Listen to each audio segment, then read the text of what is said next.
Anong balita mga pare ko Kung meron man isang player ngayon na mainit ng ma-trade or kaya mag-request na ng trade ay itong si Giannis Antetokounmpo dahil pahapyaw niya nang kinall out si Doc Rivers kung sila ba ay mananalo sa game or kaya kailangan ba nilang dumepensa or umatake sa loob ng 48 minutes. Wala na silang identity ngayon. Hindi kasi katulad dati na sila ay tinuturing na defensive team sila. Kahit na si Damian Lillard ay nag-aalangan na sa sitwasyon nila ni Giannis dahil accountable silang dalawa. Kaso hindi niya ma-call out si Giannis at hindi rin siya mako-call out ni Giannis. Parehas ito na nagkakahiyaan pa. Parehas naman silang ditong superstar pero si Giannis pa rin ang nagtitake charge. 1 win and 4 losses na ngayon ang Milwaukee Bucks. Kanina nga lang ay madali lang silang tinalo ng Memphis Grizzlies. Grabe yung dalang malas ng dalawang coach ng Milwaukee dahil nagpa-showtime pa dito si Ja Morant ang lulupit ng mga pasa. Pinagtatrash talk lang itong sila Greek Freak. Di pa nga dito kompleto ang lineup ng Memphis dahil out dito si Marcus Smart at Desmond Bane. Buhat balikat ni Giannis Antetokounmpo ang kanyang team. Samantalang si Damian Lillard ay napakaala sa game na to dahil tinambakan lang sila ng team ng Memphis Grizzlies. Maabot pa sa 30 ng biggest lead ng Grizzlies.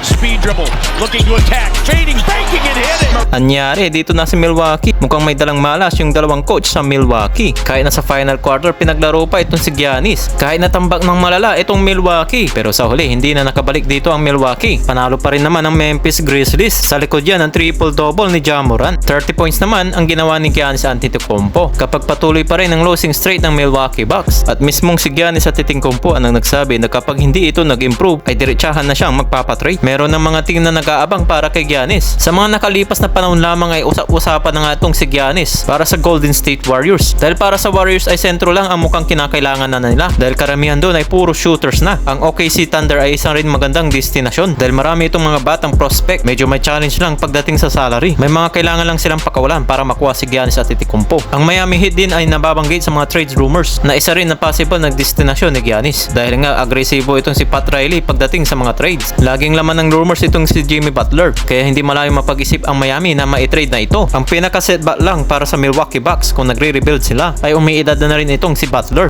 As of now, mas maganda pa rin naman ang status ng Lakers kumpara naman dito sa Milwaukee Bucks. Itong Milwaukee Bucks kinakailangan lang nila ng pagbabago pagdating sa coaching staff. Sa Lakers naman, kinakailangan din nilang pagbabago kahit papaano mga pre na pwede silang magdagdag ng isang sharpshooter na may kasamang defender kaya naman ng isang star player para matulungan sila sa mga aspetong kahinaan nila. Magiging unrestricted free agent na sila Majon Bonshak at Jalen Hood-Schifino. Sa ngayon, pwede na nilang gamitin ang kanilang natitirang panahon sa kanilang kupunan para pataasin ang kanilang mga value. Para sa kanilang mga free agency ay meron pang kukuha sa kanila. Marami rin nagsasabi na bakit hindi raw nabibigyan ng oras pasukin itong si Jalen Hood-Schifino. Andyan kasi ang future star rookie ng Lakers na si Dalton Knecht na maganda ang pinapakita at isa pang guard na si Quincy Olivari na nagpakita rin ito ng gilas noong preseason. Sa nakaraan na ay meron na itong binigyan ng kontrata at nandyan pa si Gabe Vincent kakabalik lang galing sa kanyang injury. Sa ngayon magkakaroon ng maraming available spot para sa Lakers na mawawala muna sa roster spot ng Lakers tungang si Bronny James na ilalagay muna sa G League.